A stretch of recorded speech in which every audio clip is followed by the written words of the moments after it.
ఈరోజు ప్రజా సమస్యల వేదికలో గార్లదిన్న మండలంలో కల్లూరు పంచాయతీ పరిధిలో ఉన్నటువంటి కొన్ని భూముల విషయంలో ఒక మెమరాండం ఇవ్వడం జరిగింది తహసీల్దార్ వారికి.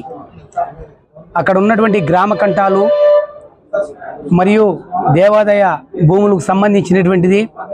ఆ భూములన్నీ ఉన్నత స్థాయి వర్గాలు లోపాయికారికంగా దొంగగా అక్రమంగా దాన్ని వాళ్ళ స్వాధీనంలో పెట్టుకున్నామని చెప్పేసి అక్రమంగా రిజిస్ట్రేషన్ చేసుకొని తర్వాత దానికి చాలా పెద్ద ఎత్తున ఇది నాది అని చెప్పేసి వాళ్ళు చెప్తా ఉన్నటువంటి పరిస్థితి ఉన్నది.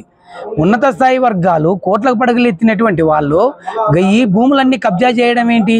దీనిపైన గతంలో కూడా ఇదే తహసీల్దార్ వారికి ఇక్కడ ఉన్నటువంటి గతంలో ఉన్నటువంటి తహసీల్దార్ వారికి ఇచ్చాం, కానీ దానిపైన విచారణ జరపమని చెప్పేసి కూడా ఇచ్చాం. ఆ ప్రాంతంలో నీకు దేవాదాయ భూములే నీకు పేద సామాన్య మధ్యతరగతి ప్రజలు కొన్ని వేసుకున్నారు, కానీ అప్పుడు దానిలో కొన్ని పట్టాలు కూడా ఇచ్చారు. కానీ ఇప్పుడు ఉన్నత స్థాయి వర్గాలకి ఇక్కడ అధికారులే సాయం చేస్తున్నటువంటి పరిస్థితి ఉన్నది. ఆ భూముల పైన పూర్తిగా నీకు విచారణ జరపాలి. విచారణ జరిపిన తర్వాత నీకు దేవాదాయ భూములన్నీ మొత్తం ప్రభుత్వము వెంటనే స్వాధీనం చేసుకోవాలి. మేము మా అఖిల భారత రైతు కూలీ సంఘం ద్వారా డిమాండ్ చేస్తున్నటువంటి పరిస్థితి ఉన్నది.